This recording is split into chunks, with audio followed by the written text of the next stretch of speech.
제목으로 함께 읽겠습니다. 하나님께서 말씀하셨다. 너희는 모두 신들이고 가장 높으신 분의 아들이지만 너희도 사람처럼 죽을 것이고 여느 군주처럼 쓰러질 것이다. 사람은 신이 아니기 때문에 죽습니다. 그럼에도 불구하고 하나님은 모든 사람들에게 이런 말씀하십니다. 너희는 모두 신들이다 라고 말씀하십니다. 너희는 모두 신들이다 라는 하나님의 말씀은 사람은 하나님의 형상과 모양으로 창조되었고 그러하기 때문에 사람에게는 신적인 성품과 신적인 능력이 있는 신적인 존재라는 말씀입니다. 너희는 신들이다 라는 말씀은 우리가 일반적으로 이해하는 너희가 신들이다 라는 의미보다는 우리에게 신적인 능력과 신적인 성품이 있는 신적인 존재라는 말씀입니다. 그래서 시편 8편 말씀에 4절과 5절 말씀에 보면 다윗이 이렇게 고백합니다. 함께 읽어보겠습니다. 사람이 무엇이기에 주께서 그를 생각하시며 인자가 무엇이기에 주께서 그를 돌보시나이까. 그를 하나님보다 조금 못하게 하시고 영화와 존귀로 관을 씌우셨나이다. 사람을 하나님보다 조금 못하게 창조하셨다 고백하고 있습니다. 너희는 신들이다. 이 말씀은 너희는 하나님의 자녀들이다 라는 말씀으로 우리가 이해할 수 있습니다. 우리는 신적인 존재입니다. 그 말은 우리는 하나님의 자녀라는 뜻입니다. 유대인들은 자신들을 신적인 존재로 믿지 못했습니다. 다시 말해서 우리가 하나님의 자녀다라는 것을 믿지 못했기 때문에 하나님의 아들이다 라고 말하는 예수님을 돌로 쳐 죽이려고 했습니다. 요한복음 10장 30절에서 36절 말씀 우리가 보겠습니다. 나와 아버지는 하나이니라. 이 말씀은 나는 하나님의 아들이다 라는 말씀입니다.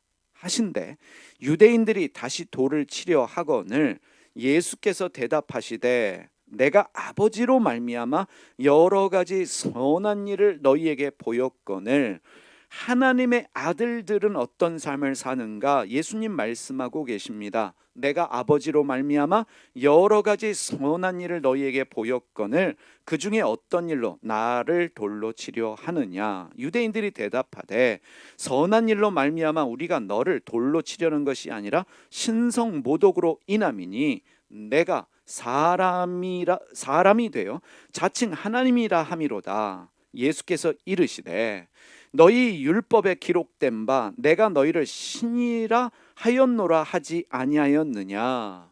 시편 82편 말씀을 인용하신 것이지요. 성경은 패하지 못하나니 하나님의 말씀을 받은 사람들을 신이라 하셨거든. 하물며 아버지께서 거룩하게 하사 세상에 보내신 자가 나는 하나님의 아들이라 하는 것으로 너희가 어찌 신성모독이라 하느냐. 하나님의 말씀을 받은 사람들이 신입니다. 하나님의 자녀들입니다. 하나님이 아버지가 되신다. 우리가 하나님의 자녀다. 무슨 뜻이겠습니까? 내가 신적인 존재라는 것입니다. 사람은 신적인 존재로 창조되었습니다. 하나님께서 우리를 창조하셨기 때문에 우리는 하나님의 자녀들입니다. 근데 중요한 것이 있습니다. 누가 하나님의 자녀이냐? 성경은 믿는 사람이 하나님의 자녀가 된다라고 말하고 있습니다. 사람은 하나님이 주신 신적인 성품과 능력을 가지고 창조되었습니다. 그럼에도 불구하고 사람이 신적인 존재임에도 불구하고 성경은 믿는 사람이 하나님의 자녀가 된다라고 말합니다. 요한복음 1장 12절에서 13절 말씀 보겠습니다. 함께 읽어보겠습니다. 영접하는 자 곧 그 이름을 믿는 자들에게는 하나님의 자녀가 되는 권세를 주셨으니 이는 혈통으로나 육정으로나 사람의 뜻으로 나지 아니하고 오직 아버지께로부터 난 자들이니라. 영접하는 자, 그 이름을 믿는 자들에게는 하나님의 자녀가 되는 권세를 주셨는데 이 부분이 중요합니다. 하나님의 자녀가 되는 권세는 믿는 자에게 주십니다. 그런데 그 믿는 것이 혈통으로나 육정으로나 사람의 뜻으로 되지 아니한다라고 말씀합니다. 다시 말하면 내가 원해서 믿는 것이 아닙니다. 모태 신앙이기 때문에 내가 믿는 것이 아닙니다.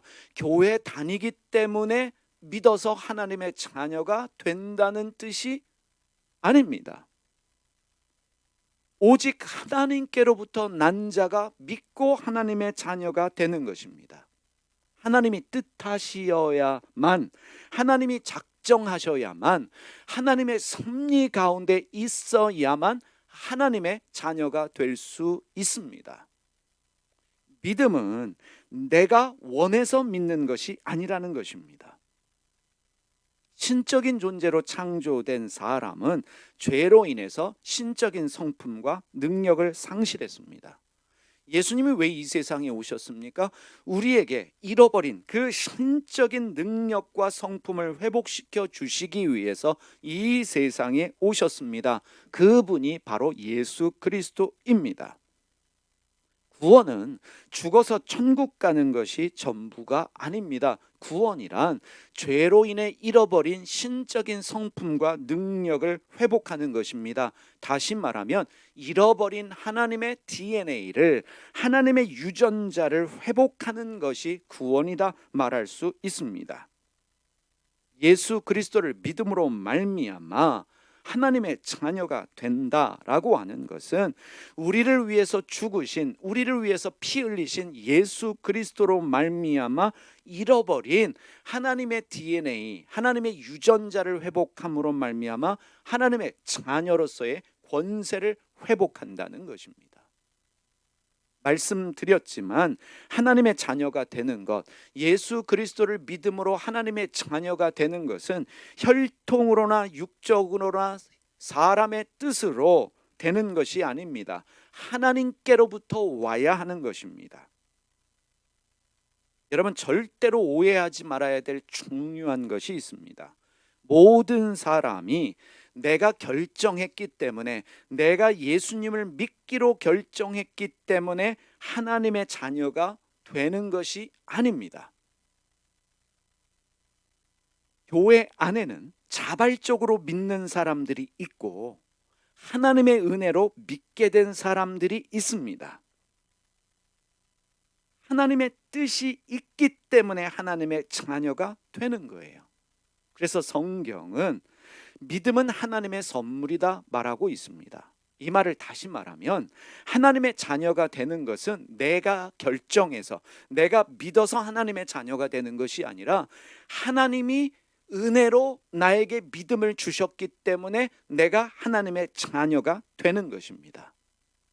에베소서 2장 8절에서 10절 말씀 보겠습니다. 너희는 그 은혜에 의하여 무엇으로 말미암아?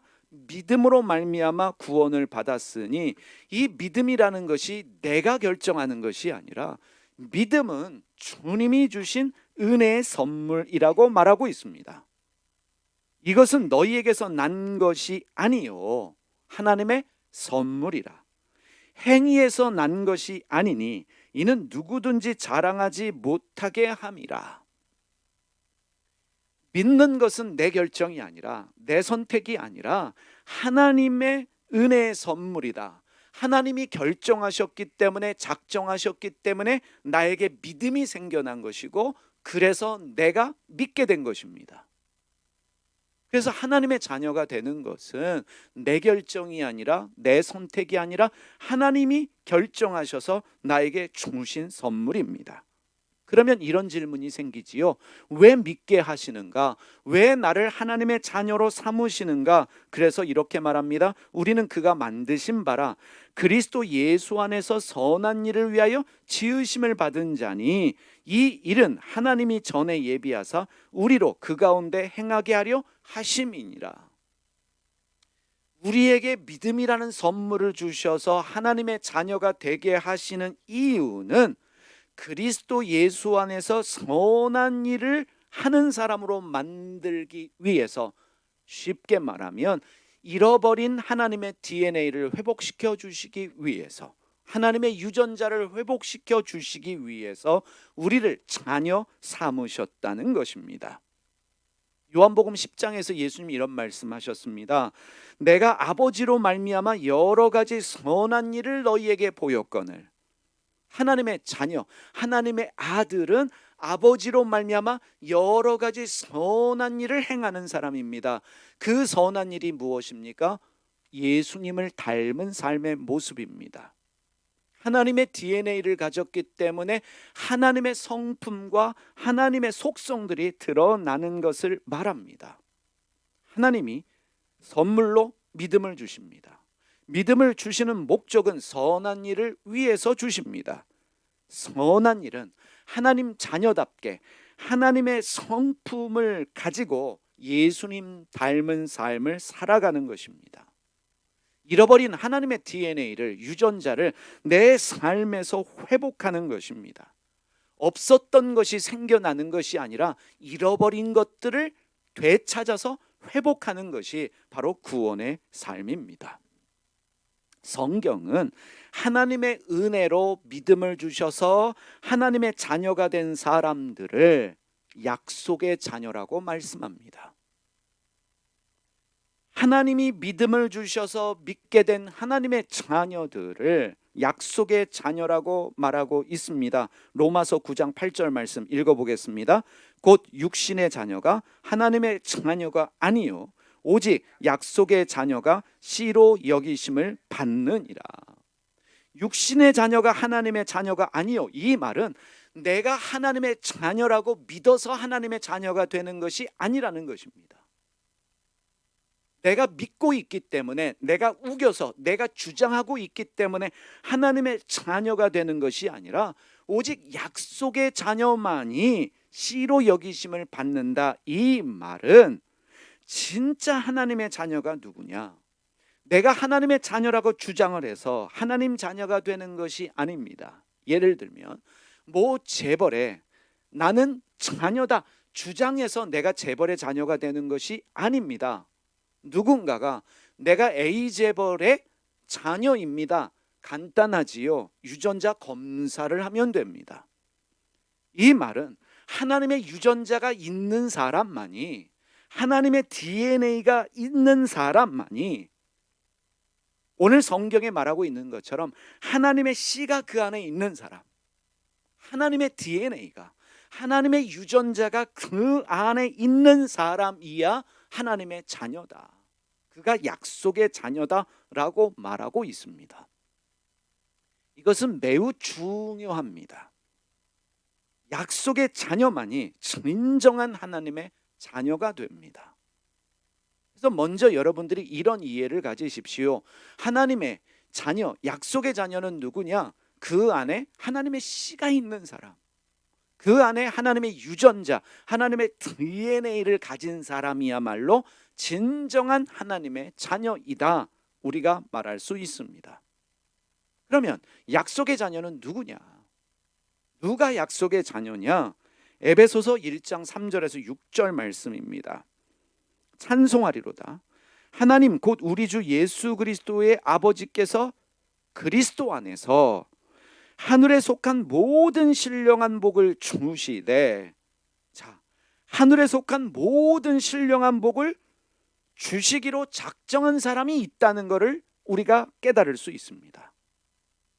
곧 창세전에 그리스도 안에서 우리를 택하사, 창세전에 그리스도 안에서 택하신 사람들이 있다는 것도 우리가 깨닫게 됩니다. 세상이 창조되기 전부터 그리스도 안에서 택하심을 받은 사람들이 있습니다. 우리로 사랑 안에서 그 앞에서 거룩하고 흠이 없게 하시려고 그 기쁘신 뜻대로 우리를 예정하사, 참 중요한 부분입니다. 하나님이 예정하신 사람들이 있어요. 그 예정하신 사람들이 누구냐? 사랑 안에서 그 앞에서 거룩하고 흠이 없게 하시려고 예정한 사람들이 있다는 것입니다. 한마디로 하나님이 작정하신 사람들이 있다는 거예요. 내가 얘를 구원하기로 작정해야지 이런 차원이 아니라, 내가 천국으로 데려가야지 이런 작정의 차원이 아니라, 반드시 거룩하고 흠이 없는 존재로 만들고야 말겠다 하나님이 작정하신 사람들이 있다는 것을 알 수 있습니다. 그래서 예수 그리스도로 말미암아 자기의 아들들이 되게 하셨으니 하나님의 자녀 삼으신 목적이 분명하지요. 예수 그리스도로 말미암아 자기의 자녀를 삼으셨습니다. 그러면 예수 그리스도 안에서 자녀 삼기로 작정하신 사람들이 있는데, 이제 보십시오. 이는 그가 사랑하시는 자 안에서 우리에게 거저 주시는 바 그 은혜의 영광을 찬송하게 하려는 것이라. 영광이라는 단어가 나오면 예수님 닮은 삶의 모습으로 여러분들이 생각하시면 됩니다. 여러분, 오늘 읽은 에베소서 1장 3절에서 6절 말씀을 정리해 보십시오. 하늘에 속한 모든 신령한 복을 주기로 작정한 사람들이 있습니다. 창세전에 그리스도 안에서 하나님께서 택하신 사람들이 있습니다. 왜 택하셨습니까? 왜 예정하셨습니까? 거룩하고 흠이 없게 하시려고 예정하셨다. 예정이라는 단어는 작정하셨다는 거예요. 하나님의 고집이라고 이해하셔도 됩니다. 그래서 그들을 그리스도 예수 안에서 하나님의 자녀가 되게 하셨습니다. 그것은 하나님이 거저 주시는 바 그 은혜의 영광을 찬송하게 하려는 것이다. 하나님께서 그를 예수님 닮은 사람으로 만드셔서 그 삶을 통해서 하나님을 찬송하는 사람으로 만드시기 위해서라고 말하고 있습니다. 그런데 여러분, 이 말씀 보십시오. 되라 되라라는 말씀이 없습니다. 이게 신비예요. 이런 사람이 되라 저런 사람이 되라 말씀하지 않으시고, 이렇게 하나님이 하신다. 복도 하나님이 주시고, 택하시는 것도 하나님이 하시고, 거룩하고 흠이 없게 하시는 것도 하나님이 하시고, 아들이 되게 하시는 것도 하나님이 하시고, 영광의 찬송을 부르게 하는 것도 하나님이 하신다. 이것이 설명이 불가능한 신비입니다. 하나님이 누군가를 택하신다. 하나님이 누군가를 예정하셨다. 하나님이 우리의 삶을 바꾸신다라고 하는 것은 설명이 불가능한 신앙의 신비입니다. 어떠한 과학적 공식으로도 설명할 수 없습니다. 어떠한 신학적 논리로도 설명이 불가능한 부분입니다. 그러나 우리는 이렇게 말할 수 있습니다. 누가 하나님의 자녀인가? 누가 약속의 자녀인가? 하나님이 택하셨기 때문에 하나님의 자녀가 된 그 사람에게는 하늘에 속한 모든 신령한 복이 주어지고, 하나님이 거룩하고 흠이 없게 만드실 뿐만 아니라 그의 삶은 하나님의 영광의 은혜의 찬송을 부르는 삶을 살게 하신다는 것입니다. 이해가 되시지요? 그래서 약속의 자녀 안에는, 하나님의 자녀 안에는 이것이 있습니다. 성령이 계십니다. 고린도전서 3장 16절 말씀 함께 읽어보겠습니다. 너희는 너희가 하나님의 성전인 것과 하나님의 성령이 너희 안에 계시는 것을 알지 못하느냐. 성령은 누구 안에 계시는가? 하나님의 자녀 안에 있습니다. 왜 하나님의 자녀 안에 성령이 계시는가? 성령을 주신 이유, 성령이 오신 이유가 무엇인가? 하나님의 작정하심 가운데 그 사람에게 하나님 자녀로서의 삶을 만들어 주시기 위해서 성령이 계시는 것입니다. 잃어버린 하나님의 DNA를 찾는 그 일을 위해서 성령이 오셨습니다. 유전자, 망가진 하나님의 유전자를 회복시켜 주시기 위해서 성령이 우리 안에 계십니다. 그래서 아주 중요한 말씀이 있습니다. 로마서 8장 16절 말씀이에요. 성령이 친히 우리의 영과 더불어 우리가 하나님의 자녀인 것을 뭐 하신다고요? 증언하시나니. 이 증언이라는 말이 너무 중요한 표현입니다. 성령이 우리 안에 계셔서 내가 하나님의 자녀인 것을 증언하신다는 말씀은 내가 하나님의 자녀일 수밖에 없는 것을 나에게 보여주신다는 것입니다. 나에게 확인시켜 주신다는 것입니다. 성령이 증언하신다는 것은 성령이 내 안에서 일하심으로 말미암아 너는 하나님의 자녀이다 라는 것을 나로 하여금 믿을 수밖에 없도록 만드신다는 뜻입니다. 그게 증언이라는 뜻이에요. 성령이 내 안에 계셔서 너는 하나님의 자녀일 수밖에 없다, 너는 하나님의 아들이다, 딸이다 라는 것을 성령이 우리로 하여금 알게 하여 주십니다. 성령께서 하나님의 자녀된 것을 증언하신다라고 하는 것은 또 이런 말이기도 합니다. 성령께서 성도를 하나님의 자녀로, 신적인 존재로서 하나님의 DNA를, 하나님의 씨를, 하나님의 유전자를 회복하여 살아갈 수 있도록 우리를 도우신다는 뜻이기도 합니다. 결론적으로 성령이 우리를 위해 일하신다는 것입니다. 그래서 오늘 우리가 예배 초반에 읽었던 로마서 8장 26절에서 29절까지 뭐라고 말씀하십니까? 성령이 성도를 도우신다. 성령이 말할 수 없는 탄식으로 성도를 위해 기도하시며 간섭하신다.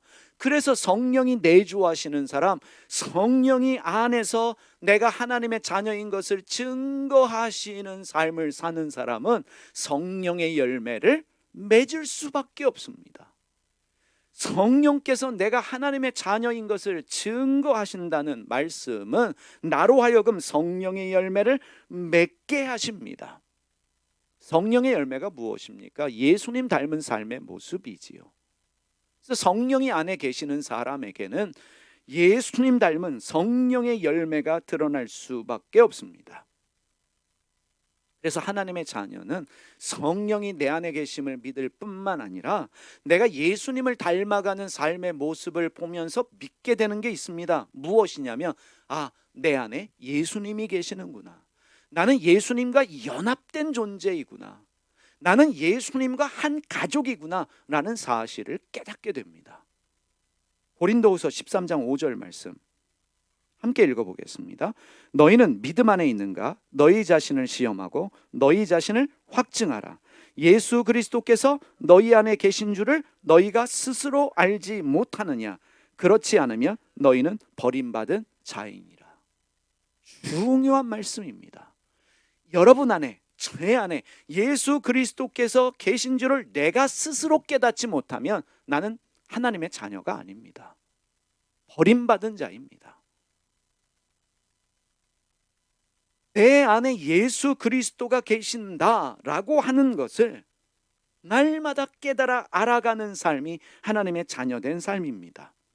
너희는 믿음 안에 있는가? 너희 자신을 시험하고 너희 자신을 확증하라. 네 삶을 보라는 거예요. 어떠한 행위를 하는 것이 아니라 너의 삶을 들여다보면서 네 안에 성령이 계시는지, 그래서 신의 성품들이 드러나면서 신의 속성들이 회복되고 있는지를 점검하라. 내가 예수와 하나 된 사람인지, 하나님이 아버지이시고 예수님이 큰 아들 되신다고 히브리서가 말씀하지 않습니까? 큰 아들 되시는, 다시 말하면 예수님이 큰형 되시고 큰오빠 되시는데 예수와 한 가정이 되어서 예수를 본받고 살고 있는지 날마다 나의 삶을 점검하라. 그것이 신앙생활입니다. 예수님이 없는데 예수님을 닮을 수가 없지요. 만약에 내 안에 예수님이 계신 줄을 내가 믿지 못한다면, 나의 삶에 예수님이 드러나지 않는다면 그는 버림받은 자다라고 말하고 있습니다. 그래서 성경은 하나님의 자녀가 있는데 하나님의 자녀도 있지만 마귀의 자녀도 있다라고 말씀합니다. 이것이 무서운 거예요.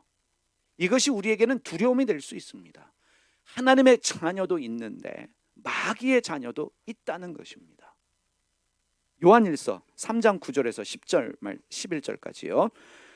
하나님께로부터 난 자마다 죄를 짓지 아니하나니, 이 죄를 짓지 아니한다는 것은 회개가 가능하다는 거예요. 사람이 죄를 안 짓고 살 수는 없습니다. 날마다 우리는 넘어져요. 실수합니다. 실패합니다. 죄를 짓습니다. 그러나 하나님께로부터 난 자마다, 무슨 뜻이에요? 하나님의 자녀는 하나님의 씨를 가진, 하나님의 DNA와 하나님의 유전자를 가진 자들은 회개가 가능하다는 것입니다. 그래서 날마다 변화되어져요. 죄를 지으면 회개가 가능한 심령을 가지고 있다는 것입니다. 왜 이것이 가능한가? 이는 뭐가? 하나님의 씨가, 하나님의 DNA가, 하나님의 유전자가 그의 안에 있기 때문에 그가 범죄하지 못하는 것은 하나님께로부터 났습니다. 죄를 지어서 죄인이 되고 죄인이기 때문에 죄를 지을 수밖에 없지만, 이 안에 하나님의 씨를 가진 사람, DNA를 가지고 하나님의 유전자를 가지고 있는 사람, 다시 말하면 이 안에 성령이 내주하시고 예수 그리스도와 연합되어서 살아가는 사람은 죄에 묶이지 않는다는 거예요. 죄가 내 삶을 지배하지 못한다는 것입니다. 그리스도 보혈의 능력을 믿기 때문에 날마다 자기 안에 죄가 들어오면 즉각적으로 반응하고 엎드려 회개할 수 있는 사람, 소위 영이 반응을 하지요. 영이 인식을 합니다. 그래서 날마다 주님 앞에 엎드려 회개가 가능합니다. 이러므로 하나님의 자녀들과 뭐의 자녀들이? 마귀의 자녀들이 드러난다. 하나님의 자녀와 마귀의 자녀가 구분되는 것은 그 안에 하나님의 DNA가 있느냐 없느냐로 판명이 나는데, 회개를 통해서 알 수 있다는 거예요. 하나님의 씨가 없는 사람은 회개할 수가 없습니다. 하나님의 DNA가 없는 사람은 자기를 돌아보지를 못해요. 나는 괜찮다고 생각합니다. 그럴 수도 있다라고 생각합니다. 그래서 마귀의 자녀들은 어떻게 삽니까? 의를 행하지 아니하는 자나, 또는 그 형제를 사랑하지 아니하는 자는 하나님께 속하지 아니하니라. 의를 행하지 아니하고 사랑이 없는 자들은 마귀의 자녀들이다 말하고 있습니다. 옳은 일을 행하려고 하지 아니하고 그 안에 믿음으로 가득 찬 사람은 절대로 하나님의 씨가 있는, 하나님의 DNA를 가진 자녀라고 말할 수 없다. 그는 마귀의 자녀이다. 그래서 요한일서는 이렇게 말합니다. 우리는 서로 사랑할지니 이는 너희가 처음부터 들은 소식이다. 하나님의 자녀의 속성을 한마디로 이야기하면 사랑이라는 거예요. 하나님의 자녀는 그 안에 사랑이 있다. 하나님의 씨가 있다. 하나님의 DNA가 있다. 하나님의 유전자가 있다라는 증거는 뭐냐? 사랑이에요. 성령이 내주하시는 증거가 뭐냐? 사랑입니다. 죄를 짓지 아니하고 의를 행하고 형제를 사랑한다. 여러분, 예수님이 비판하지 마라 말씀하셨어요. 예수님이 남의 눈에 있는 티를 지적하지 마라. 네 눈에는 들보가 있다 말씀하셨어요. 욕하지 마라 말씀하셨지요. 왜요? 하나님의 자녀답게 사는 삶이 그러한 삶이기 때문입니다. 네가 뺨을 때리면 다른 뺨을 내밀고 속옷 달라가면 겉옷까지도 주고, 누가 오리를 가자고 하면 승리를 가는 것이 하나님의 자녀된 삶입니다. 내가 하나님의 자녀이면 그렇게 살라고 해도 살 수가 없는 거예요. 누구를 비판해라 해도 그렇게 할 수가 없어요. 왜요? 내 안에 하나님의 씨가 있기 때문에, 내 안에 하나님의 피가 흐르고 있기 때문에 비판의 삶을 살 수 없고 남을 욕할 수도 없고 함부로 말할 수가 없는 것입니다. 여러분, 유다서 말씀을 보세요. 유다서 1장 19절 말씀 함께 읽어보겠습니다. 이 사람들은 분열을 일으키는 자며 육에 속한 자며 성령이 없는 자니라. 교회 안에 이런 사람들이 있다는 거예요. 이 사람들은 분열을 일으키는 자며 육에 속한 자며 약속의 자녀도 아니고, 스스로는 나는 하나님의 자녀야 라고 믿고 있지만 육의 자녀이다. 그 안에는 하나님의 DNA도 없고 하나님의 유전자도 없고 하나님의 씨도 없는 성령이 없는 자들이다 라고 말하고 있습니다. 교회 안에도 이런 사람들이 있다는 거예요. 교회 안에도 나를 하나님의 자녀라고 확신하고 있지만 나는 세례도 받고 예수님도 믿고 직분도 가지고 11조도 하고 봉사도 하기 때문에 하나님의 자녀라고 믿으면서 나는 구원받았어요 확신을 가진 사람들이 많이 있지만 하나님의 자녀가 아닌 사람들이 있다는 거예요. 착각 속에 사는 사람들이 많다는 것입니다. 하나님의 자녀인 목사, 장로가 있는 반면에 성경에 의하면 하나님의 자녀가 아닌 마귀의 자녀로서 목사되고 장로된 사람도 있다는 것입니다. 왜 교회에 문제가 많은가? 왜 교회가 분열되고 왜 교회에 사랑이 없는가? 이 질문에 대하여 우리는 쉽게 답할 수 있습니다. 그 안에 성령이 계시는가? 다시 말하면 내가 하나님께 속한 하나님의 자녀인가? 마귀에게 속한 마귀의 자녀인가? 이 질문을 통해서 우리가 답을 얻을 수 있습니다. 성령 받았다고 믿는데 성령이 없는 사람들이 있다는 거예요. 교회 안에 있는 사람들, 이 사람들은 분열을 일으키는 자며 육에 속한 자며 성령이 없는 사람들이다. 그렇다면 오늘 착각하며 믿고 있는 사람들이 있다는 얘기입니다. 성령이 없음에도 불구하고 성령이 내 안에 있다라고 믿는 사람들, 그렇게 착각하며 사는 사람들이 있다는 얘기입니다. 성령이 없는 사람들의 특징이 뭘까요? 사랑이 없습니다. 성령이 없으면, 성령이 내주하지 않으시면, 하나님의 자녀됨이 없으면 그 사람 안에는 사랑이 없습니다. 여러분, 방언을 하고 천사의 말을 할지라도 무엇이 없으면? 사랑이 없으면 울리는 꽹과리와 같다. 그 말은 가짜라는 것입니다. 여러분, 홀로 기도하실 때 방언으로 기도하십시오. 성경의 가르침입니다. 홀로 기도할 때 방언으로 기도하라. 여러분, 방언은요 기독교에만 나타나는 신비가 아닙니다. 타 종교에도 방언이라는 게 있습니다. 그 이야기는 진짜 방언이 있고 가짜 방언이 있다는 거예요. 예전에 이 하나님께 은사 받은 기름 부으심이 충만한 목사님들 집회에 가면 그런 얘기를 종종 하셨어요. 이건 마귀의 방언이다, 사탄의 방언이다 라고 하면서 하나님의 방언을 받아라 라고 말씀하시는 분들이 있는데 이제야 이해가 됩니다. 마귀의 방언도 있다는 거예요. 마귀도 병 고칠 수 있고 마귀도 예언할 수 있고 마귀도 이적을 행할 수 있습니다. 심지어 방언을 줄 수도 있습니다. 그러면 하나님이 주신 방언의 특징은 무엇인가? 큰 소리로 한다고, 알아듣지 못하는 어떤 말을 한다고 하나님이 주신 방언일까? 하나님이 주신 방언을 하는 사람의 특징은 사랑입니다. 하나님이 주신 방언을 하는 사람은 날마다 영이 자라갑니다. 성숙하고 성장하며 예수님 닮은 삶의 모습이 보입니다. 이것이 진짜 하나님이 주신 방언을 받은 사람들의 특징입니다.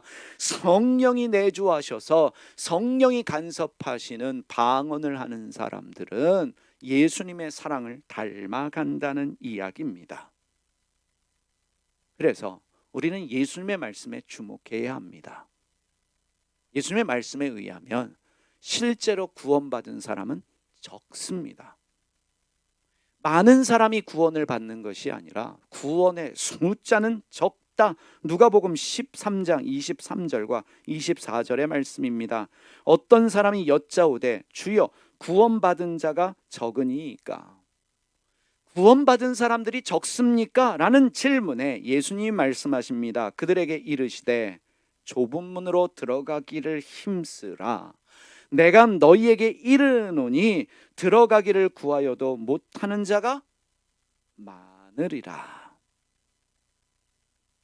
많은 사람들이 예배당에 모여서 주여 주여 소리 지르고 있습니다. 주님의 이름으로 찬양하고 기도하고 있습니다. 그런데 예수님의 말씀에 의하면 들어가기를 구하여도 못하는 자가 많을 것이다.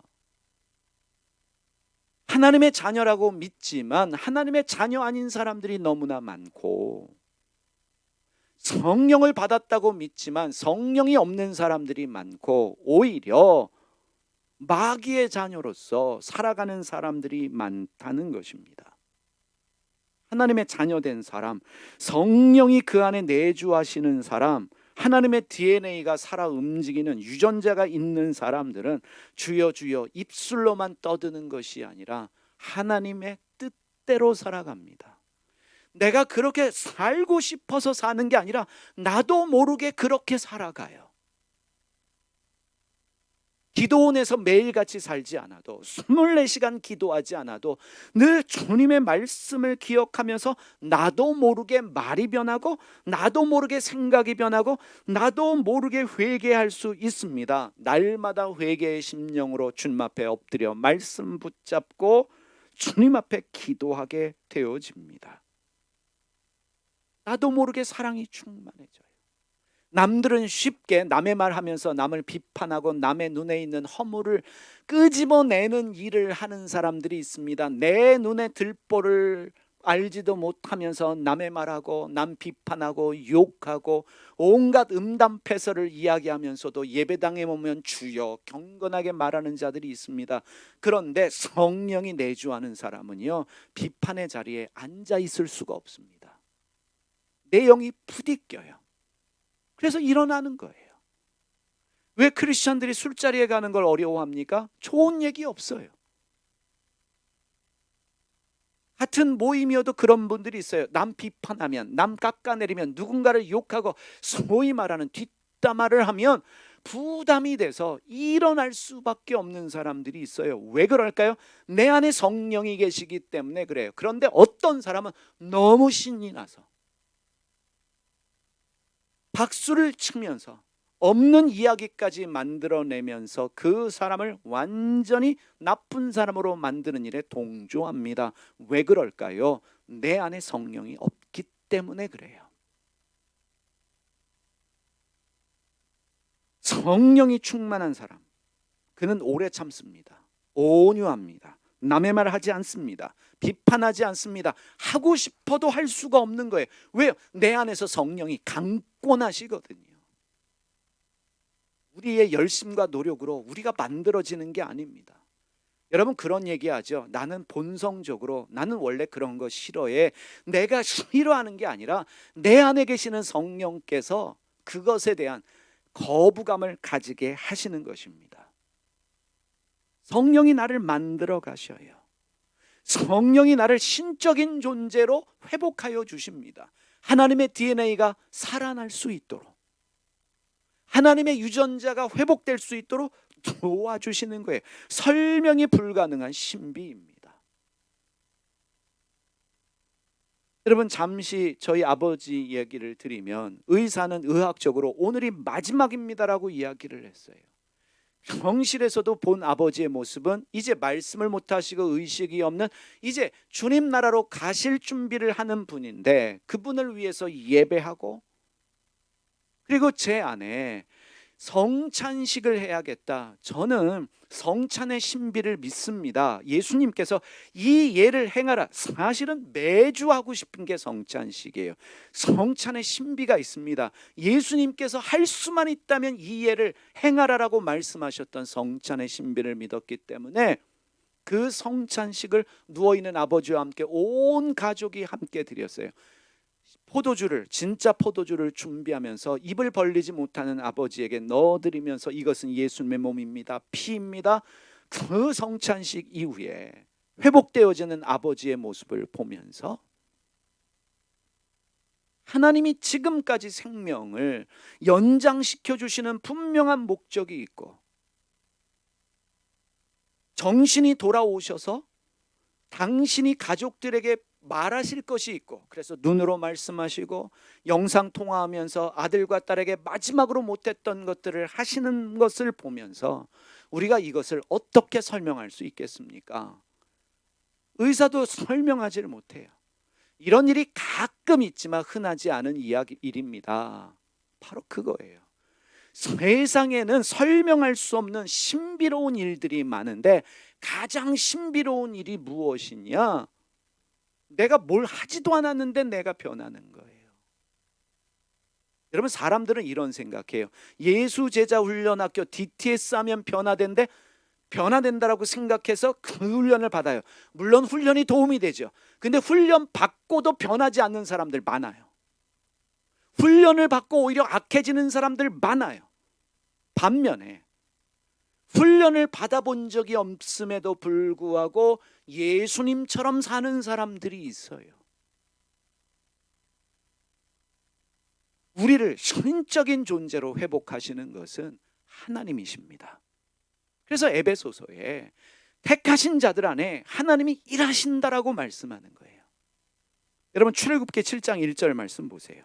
여호와께서 모세에게 이르시되 볼지어다 내가 너를 바로에게 수인같이 되게 하였은즉 내 형 아론은 내 대언자가 되리니. 우리를 신적인 존재로 만드시는 것은 주님이십니다. 내 안에 잃어버린 하나님의 DNA와 유전자를, 하나님의 씨를 회복해서 나의 삶을 변화시키시는, 구원받은 성도답게 살게 하시는 것은 하나님이십니다. 이것을 우리는 하나님의 작정, 하나님의 섭리, 하나님의 예정, 하나님의 일하심, 다양한 언어로 말하고 있습니다. 자, 그러면 하나님의 자녀는 하나님이 만들어 가십니다. 마귀의 자녀는 누가 만들어 갑니까? 마귀가 만들어 간다는 거예요. 그래서 오히려 교회 다니면서 더 악해지는 사람들이 있어요. 자기 본성이 나와요. 안 하던 욕을 하기 시작하고 말도 안 되는 이야기를 하고, 그런 사람들을 봅니다. 왜? 그 열매로 그를 알겠다라고 말씀합니다. 그러니까 교회는 다니느냐 안 다니느냐, 믿음은 믿느냐 안 믿느냐의 차원이 아니라 사실은 내 안에 성령이 계시느냐 안 계시느냐, 이것에 대한 우리가 질문을 통해 답을 얻어야 하고, 내가 하나님의 자녀이냐 아니냐, 이것에 대해서 우리가 질문하면서 답을 찾아갈 수 있어야 합니다. 여러분, 교회도 마찬가지입니다. 교회도 사람이 만드는 교회가 있고 하나님이 만드시는 교회가 있고 마귀가 만들어가는 교회가 있다는 사실이에요. 사도행전 2장 42절에 47절 말씀 보겠습니다. 그들이 사도의 가르침을 받아 서로 교제하고 떡을 떼며 오로지 기도하기를 힘쓰니라. 사람마다 두려워하는데 사도들로 말미암아 기사와 표적이 많이 나타나니 믿는 사람이 다 함께 있어 모든 물건을 서로 통용하고 또 재산과 소유를 팔아 각 사람의 필요를 따라 나눠주며 날마다 마음을 같이하여 성전에 모이기를 힘쓰고 집에서 떡을 떼며 기쁨과 순전한 마음으로 음식을 먹고 하나님을 찬미하며 또 온 백성에게 칭송을 받으니 주께서 구원을 받은 사람을 날마다 더하게 하시느니라. 여러분, 말씀을 보세요. 사람이 노력하지 않았어요. 애쓰지 않았어요. 제자훈련학교 한 것도 아니고 무슨 목장 모임을 한 것도 아니고 구역 모임을 한 것도 아니고 모여서 기도를 열심히 하는데 어느 날부터 성령이 오신 다음에 자발적인 교제와 자발적인 기도 모임과 서로 나누고 서로 사랑하고 애를 쓰는 모습들이 나타나기 시작합니다. 우리 영광장로교회가 이런 교회 되기를 소원합니다. 사람이 만들어가는 교회가 아니라 하나님이 만들어 가시는 교회. 그래서 굳이 뭘 안 하려고 애를 씁니다. 초반에는 뭘 해보려고, 무엇을 만들어 보려고 애를 쓰는데 되지를 않아요. 성령이 세워가시는 교회라면, 여러분 안에 성령이 있고 제 안에 성령이 있고 성령이 함께 하시는 교회라면 성령께서 만들어 가시는 교회가 될 줄 믿습니다. 하나님이 만들어 가시는 교회. 누가 시키지 않아도 지금은 자발적으로 움직여요. 말하지 않아도 교우들을 위해서 없는 돈에 성경 사서 나누고 교제를 하고 친교를 하고 꽃을 갖다 예배당에 꽂고, 누가 시켜서 하는 것이 아니라 하나님이 주신 은혜가 있기 때문에 우리가 자발적으로 움직입니다. 커피를 나누고 뭔가 좋은 것이 있으면 교우들과 나누려고 하는 거, 지금 우리에게 중요한 것은 숫자가 아닙니다. 하나님이 만들어 가시는 그 일을 우리가 보는 것입니다. 그래서 하나님의 자녀의 특징이 있어요. 하나님 자녀의 특징이 뭐냐? 로마서 8장 17절입니다. 함께 읽어보겠습니다. 자녀이면 또한 상속자 곧 하나님의 상속자요 그리스도와 함께한 상속자니 우리가 그와 함께 영광을 받기 위하여 모두 고난도 함께 받아야 할 것이니라. 자녀이면 상속자예요. 하나님 나라를 유업으로 받습니다. 하나님 나라를 소유할 사람들이에요. 그래서 예수님과 함께 영광을 받기 위하여, 하나님 나라를 물려받기 위하여 고난도 함께 받아야 한다. 하나님이 우리에게 고난을 허락하신다는 것입니다. 빌립보서 1장 29절 말씀 읽어보겠습니다. 그리스도를 위하여 너희에게 은혜를 주신 것은 다만 그를 믿을 뿐 아니라 또 그를 위하여 고난도 받게 하려 하심이라. 주님이 은혜를 주셔서 우리가 믿었어요. 내가 예수님을 믿고 하나님을 믿고 교회에 다닌 게 하나님의 은혜예요. 그런데 믿음의 은혜만 주신 것이 아니라 고난의 은혜도 주신다는 거예요. 그러니까 믿는 자에게는, 진짜 하나님의 자녀들에게는 하나님이 반드시 무엇을 주신다?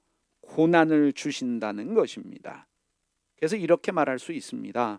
고난은 아무에게나 허락되지 않는다. 고난은 하나님의 자녀에게만 허락되어진 특권이요, 고난은 하나님 자녀에게만 허락되어진 놀라운 은혜의 간섭입니다. 이렇게 말할 수 있습니다. 고난은 성도를 위한 하나님의 일하심이며 간섭이시며 사랑입니다. 고난을 통해서 하나님의 자녀로 만들어 가셔요. 히브리서 12장 6절에서 11절, 주께서 그 사랑하시는 자를 징계하시고 그가 받아들이시는 아들 자녀마다 모하심이라 채찍질하심이라 하였으니 너희가 참음은 징계를 받기 위함이라. 하나님이 아들과 같이 자녀와 같이 너희를 대우하시나니 어찌 아버지가 징계하지 않는 아들이 자녀가 있으리요. 징계는 다 받는 것이오늘 너희에게 없으면 사생자요 친아들이 아니니라. 고난이 없으면 하나님 자녀가 아니라는 거예요. 또 우리 육신의 아버지가 우리를 징계하여도 공경하였거늘 하물며 모든 영의 아버지께 더 복종하여 살려 하지 않겠느냐. 그들은 잠시 자기의 뜻대로 우리를 징계하였거니와 오직 하나님은 우리의 유익을 위하여 그의 거룩하심에 참여하게 하시느니라. 거룩하심은 예수님 닮은 삶의 모습이에요. 거룩함이란 하나님의 DNA예요. 하나님의 씨예요. 하나님의 유전자예요. 하나님이 고난을 허락하시는 이유는 다른 게 아니에요. 하나님의 DNA를 회복시켜 주시기 위해서, 하나님의 씨를 회복시켜 주시기 위해서, 하나님의 유전자를 회복시키시기 위해서, 그것이 우리의 유익이기 때문에 우리에게 고난을 허락하신다. 무릇 징계가 당시에는 즐거워 보이지 않고 슬퍼 보이나 후에 그로 말미암아 연단받은 자들은 의와 평강의 열매를 맺느니라. 고난은 반드시 열매가 있다는 거예요. 의와 평강의 열매를 맺는다. 그래서요, 신앙생활은 하나님의 자녀가 되기 위한 노력이 아니라 하나님의 자녀가 된 걸 확인받는 삶이 신앙이에요. 여러분, 우리가 신앙생활에 있어서 중요한 것은 내가 하나님의 자녀가 돼야지 노력하는 게 아니라 사실은 내가 하나님의 자녀인지 아닌지를 확인받는 거예요. 말씀을 통해서 확인받는 거예요. 성령 받기 위해 노력하는 게 아니라 성령이 내 안에 계신지 내 안에 없는지를 확인받는 게 신앙입니다. 구원받기 위해 애를 쓰는 게 신앙이 아니라 내가 구원받은 자인지 구원받지 못한 자인지를 확인받는 게 신앙이라 말할 수 있는 것이에요. 그래서 예수님 말씀하셨잖아요. 구원받은 자가 적다. 청하여도 들어가지 못하는 자들이 많다라고 말해요. 오늘 문제는 이럼에도 불구하고 잘못 가르쳐서 착각 속에 사는 사람들이 많다는 거예요.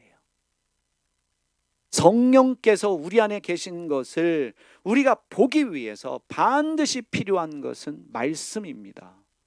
말씀을 통해서 성령께서 어떻게 일하시는지를 배우고 하나님의 택하심, 하나님이 자녀 삼은 자들의 특징이 무엇인지를 깨달아 알아야 합니다. 그럴 때 우리의 영이 깨어납니다. 오늘 착각 속에 살아요.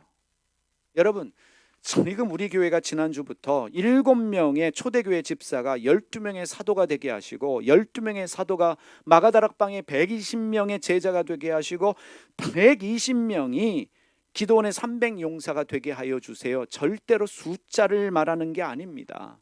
사람 끌어모아 부흥하는 교회, 큰 교회 만들자가 아니라 우리 교회, 여러분과 저의 정체성, 우리 신앙의 정체성을 말하는 거예요. 7명, 12명, 120명, 300명은 하나님이 택한 사람들입니다. 하나님이 부르신 사람들입니다. 하나님의 자녀들입니다. 내가 믿고 싶어서 믿은 사람들이 아니라 하나님이 택하셔서 믿음을 주셨기 때문에 믿는 사람들. 여러분들이 오고 싶어서 오는 게 아니라 하나님이 말씀하셨기 때문에 부르셨기 때문에 영광장로교회에 오는 사람들. 그들이 7명, 12명, 120명, 300명이라는 거예요. 여러분, 7명의 초대교회 집사는 믿음과 성령과 지혜가 충만한 자들, 칭찬받는 사람들이었지요. 그들은 교회와 성도를 섬기는 자들이었습니다. 하나님이 택한 자들, 이 안에 성령이 있는 자들의 특징이에요. 섬겨요. 지금 우리는 열심히 서로를 섬기고 있습니다. 기도로 섬겨요. 저는 여러분들이 저에게 기도 제목을 많이 주셨으면 좋겠어요. 여러분의 이름을 부르며 여러분의 가정과 자녀를 위해서 매일같이 이 강단에서 이름을 부르며 기도합니다. 하나님이 행하시는 일이 있어요. 기도로 섬기고 물질로 섬기고 성도들이 서로를 섬깁니다. 은혜지요? 이게 구원받은 자예요. 12명의 예수님의 사도들, 예수님께 택함 받은 자들입니다. 그런데 12명의 결정적인 특징은 뭐냐면 이들은 남은 자예요. 오병이어의 기적 이후에 예수님 말씀이 어렵다고 사람들이 다 떠났어요. 말씀이 어려워요 하고는 다 떠나요. 예수님이 그때 제자들에게, 12명의 제자들에게 물었어요. 너희도 가려느냐? 너희도 떠나려느냐? 그때 베드로가 뭐라고 합니까? 주여, 생명의 말씀이 주께 있사온데 우리가 누구에게로 가오리까? 그 12명은 말씀 때문에 예수님에게 남아있던 사도들입니다. 여러분, 하나님의 자녀, 택함 받은 자들의 특징은 섬길 뿐만 아니라 그들은 말씀을 아는 자들입니다. 말씀의 사모함이 있습니다. 주님의 말씀을 주야로 묵상하는 자들이에요. 120명은 누구입니까? 그들도 남은 자들입니다. 예수님의 승천 이후에 마가다락방에 남아있던 사람들이 120명이었어요. 많은 숫자일까요? 적은 숫자예요. 얼마나 많은 사람들이 예수님의 말씀을 듣고 기적을 보았음에도 불구하고 십자가 사건 이후에 떠났지만 120명은 예수님의 승천도 믿고 예수님의 다시 오심도 믿으면서 기도에 전혀 힘썼습니다. 성령이 내주하는 사람, 하나님이 택한 사람은 섬기는 자요, 말씀에 붙들리는 자요, 기도하는 자인 줄 믿습니다. 기도하는 자에게 성령이 오셨고 이 120명을 통하여 교회가 세워지고 복음이 증거되어지며 선교의 문이 열렸습니다. 300명의 기도원의 용사도 남은 자예요. 미디안과 전쟁할 때 다 집으로 돌아갔지만 하나님이 남겨두신 300명이 미디안과 싸워 이겼습니다. 이렇게 말할 수 있습니다. 300명은 영적 전쟁할 수 있는 수준이 되는 사람이에요. 여러분, 수준이 안 되는 사람이 영적 전쟁하면 100전 100패합니다. 내가 바울도 알고 예수도 아는데 너는 누구냐? 오히려 원수에게 조롱을 당합니다. 내가 기도하는지, 내가 말씀의 사람인지, 내가 진짜 성령 받은 사람인지를 누가 아느냐? 여러분, 제일 이것을 잘하는 존재가 마귀입니다. 수준도 안 되면서 마귀야 물러갈지어라. 마귀가 물러갈까요? 여러분, 결국 우리는 지금 주님이 우리에게 눈에 보이는 숫자를 7명, 70명 주실지 알 수 없어요. 그러나 저와 여러분이 절대로 숫자가 아니라 우리에게 성령이 충만하고 하나님 주시는 영권, 물권이 있다면, 하나님 주시는 인권이 있다면 우리를 통해서 세계가 움직이게 될 거예요. 그래서 우리는 기도하는 거예요. 하나님, 우리의 수준을 만들어 주십시오. 섬김의 수준이 말씀의 수준 되게 하시고, 말씀이 기도의 수준 되게 하시고, 그러므로 말미암아 우리가 영적 전쟁이 가능한, 영적 전쟁에서 백전백승할 수 있는 하나님의 사람들이 되게 하여 주십시오. 그런 열망을 가지고 우리가 기도해야 될 줄 믿습니다. 그래서 여러분, 한 주간도 이 주일날 선포되는 말씀 가지고 기도하시면서 여러분 주님의 응답을 기다리십시오.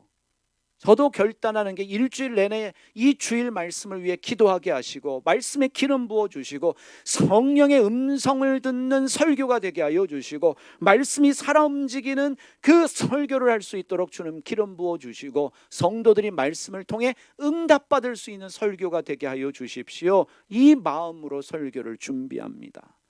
하나님이 저에게 허락하신 고난들에 대하여 처음에는 이해가 안 되는 거예요. 왜 나만 가지고 그러세요? 이것을 주님 앞에 계속 조언했어요. 왜 나만 갖고 그러냐? 저렇게 나쁜 짓 하는 사람들도 많고 저렇게 문제를 일으키는 사람들도 많은데 왜 나냐? 내가 하나님의 자녀이기 때문에 그래요.